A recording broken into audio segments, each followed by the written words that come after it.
Hey mushroom fans, it's Anna McHugh. I want to show you a couple of lovely fall edible mushrooms that I've found, starting with one of my all-time favorites, and this is a beautiful specimen.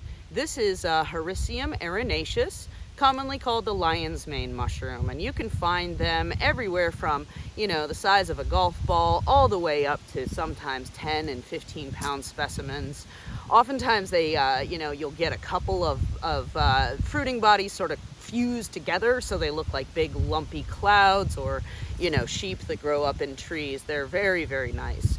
But this one is in really mint condition and a good example of its features. So this mushroom is a decomposer. It grows on wood, and so you'll find it up in trees. This one was about 6 feet off the ground or so on an ailing little oak tree, and so there was a wound in the side of it, and that's where I was able to see this mushroom emerging from. So this is one of the few mushrooms that if you're out in the woods, you want to look up and look around. In the, not just at the forest floor. If you want to find lion's mane, you typically have to at least be at eye level, and oftentimes catastrophically far above you. So there's a lot of, long tales of, the pain and suffering of trying to get lion's manes out of trees. But suffice it to say, when you find them, they're really a lovely mushroom from an edibility perspective. They have a very winning sort of crab-like consistency and flavor.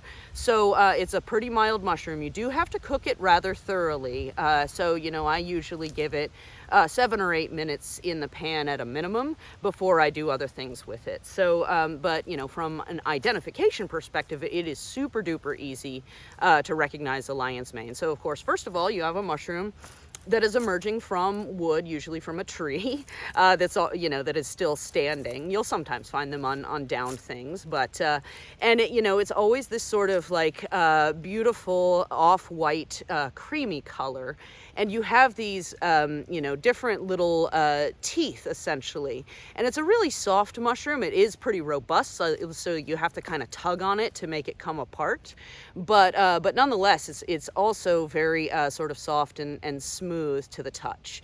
So you have these individual little teeth, and as the mushroom matures, these just get longer and longer, and you'll start to see also some like yellowy orange discoloration at the tips. Now that doesn't mean that the mushroom is bad. Oftentimes that's just a sign that the mushroom is starting to dry out. So these mushrooms also, like as they emerge, you have oftentimes this sort of like iceberg or glacier looking top. So it's a little bit on the smooth side, but you don't have the toothiness right at the top. As far as harvesting it is concerned, what you want to be sure of is that you are basically able to pop the whole thing off, but get it as clean as you possibly can. So sometimes you'll get a chunk of sort of decomposed and dusty wood attached. So I highly recommend trimming it off, brushing it off, even if that means leaving some of the mushroom that's attached to the tree behind. And oftentimes that flesh is pretty tough anyway. So, I'm much happier saying, okay, I'm going to lose a couple of ounces and make sure that I'm not bringing any of the wood of the forest back with me. So, lion's mane, definitely one of my favorites. The earliest time I've ever seen it fruit as far as season is in May, but, and you'll see them sort of intermittently throughout the summer, but their main event really starts in September, and you'll see them throughout the cooler months. This is a wonderful mushroom to find, especially because in cooler weather, mushrooms have a little longer to grow before they're attacked by bugs or start to decompose. So again, this I think is a wonderful specimen because the whole thing is nice and tender. Sometimes when you get really big ones, the center of it becomes, super duper tough. But nonetheless, this is a mushroom you can get a pretty good chunk of. And I'm going to take this home and make it into pseudo crab cakes. That's probably the most popular thing to do with Hericium erinaceus, is basically you treat treat them very much like you would treat, you know, crab in a crab cake recipe. And so I do a whole lot of jalapeno pepper and some dark breadcrumbs.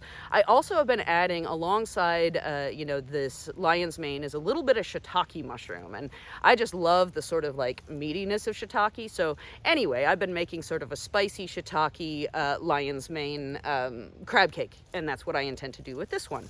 So Hericium erinaceus, I guess final remarks on it.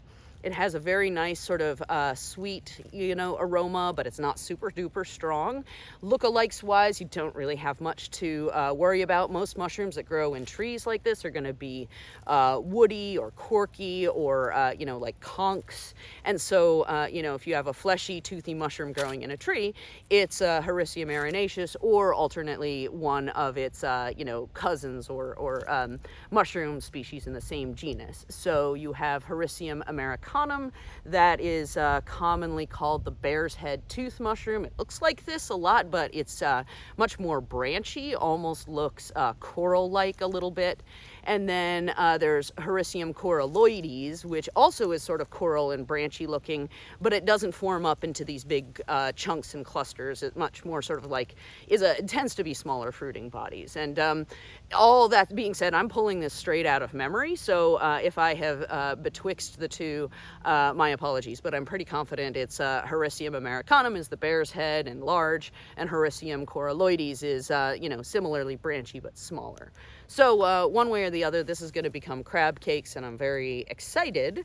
But I also want to show you the other wild mushrooms that I found today in, I guess, descending order of my personal preference. So we have a lovely little hedgehog mushroom in the Hydnum genus.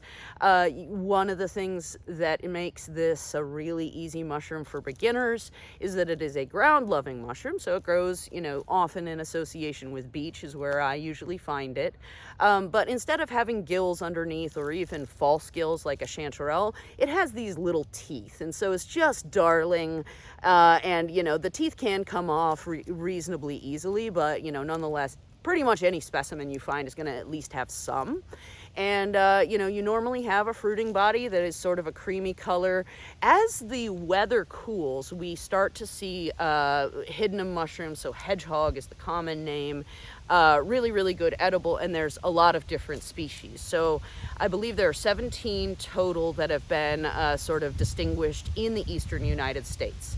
Now, in the summertime, we see a lot of them in Hydnum subgenus Alba. So this is sort of, you know, these Hydnum mushrooms, but they are very sort of white in color. You know, this one is obviously very, you know, tan and tawny in appearance, but, you know, the summer hedgehogs tend to be whiter in color.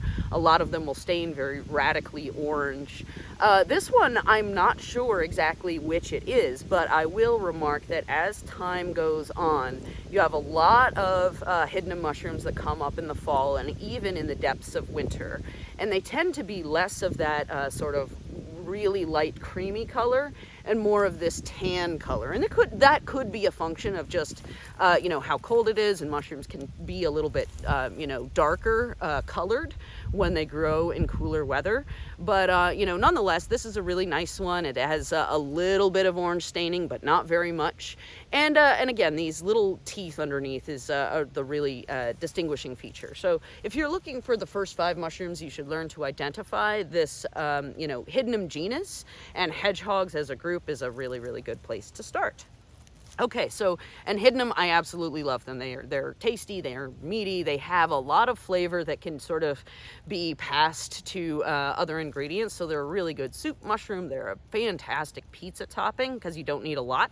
And anyway, I'm gonna stop, you know, gawking and talking about it, but I know that there are several of them around because I've seen a few, and so I know that I'm going to have not just my lion's mane to enjoy, but also I will probably make a Hydnum pizza before the weekend is out. Okay, so the third thing I want to show you is Clitocybe nuda, also known as the blewit mushroom. This is a very, common edible mushroom. It is a decomposer, but you'll find it growing on the ground. So it decomposes leaf matter primarily. And when you pick this mushroom, you'll see, basically it has a lot of white floofy mycelium that is, interwoven and in all of this leaf litter. And so when you pull them up, you'll oftentimes get a big old chunk of deciduous leaves sort of attached to it.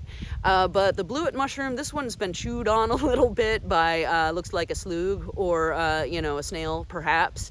But nonetheless, it's a really good specimen as far as examples of what they look like. So you have a cap and stem mushroom with really, really nice gills underneath that are a sort of pale bluish color, but you also start to develop hints of this sort of pinky lilac, a light color, and that's the spores starting to mature, because that lilac color is the spore color. You have also, gills that are not directly attached to the stem, so you have a little bit of a ring underneath. This one's not super good for demonstrating that feature, but that's a thing. Additionally, on top of having this big clump of mycelium that often comes up, you often have blewits that have sort of a clumpy, bumpy foot. So it's just basically like these mushrooms really burst up and they leave a big old, sometimes a, semi-bulbous base. And then, finally, they are called blewits because they're sort of a bluish purpley color, but, it really depends upon the age of the specimen. This is a really good example of how blewits often look, which is sort of like, it's a little on the purpley side, but it's more of a dingy off brown color by this point. This is a younger specimen, so it's a little more blue, but nonetheless, it's, more, if you were to call it blue, people would say, no, that's more of a brownish purple, I suppose.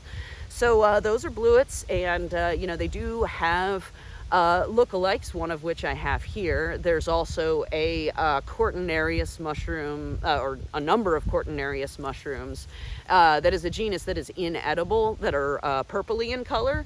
I do have a video about that. Quartz are kind of slimy. They have rings on the stem. There are some pretty big differences, but I will mention that because there are some of the quartz that also have that sort of bluish purple look to them. And then finally, I want to talk to you about a mushroom I don't eat really often, but I do like to find. This is kind of a fun specimen because it reveals, I guess, how a mushroom can look really, indistinct and not all that interesting, but when you take it apart, you start to see some fun features.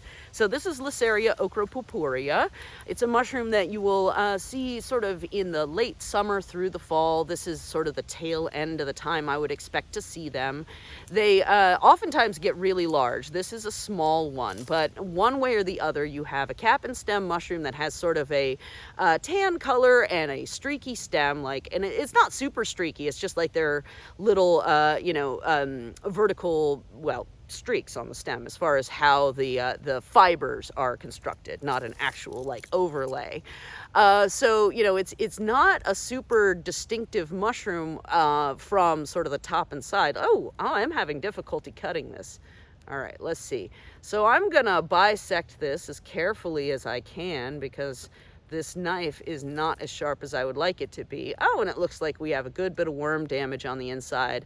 But Lissaria ochropurpurea is interesting because it has these bright purple, big chunky gills. I'm gonna take the cap off altogether and just turn it inside out.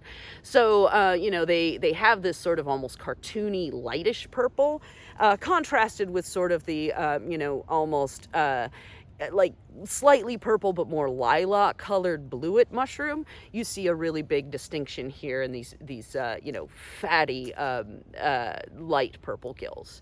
So again, tall and stately mushrooms, sometimes they can be rather large, and so when they come up, they tend to almost look like little chess pieces. This one, it's just a little dot on the top, but when they expand, you can also see oftentimes they'll take a vase shape or start to get really mutated. This species has a lot of variability in the way that the cap is shaped, so it's a lot of fun to watch them grow.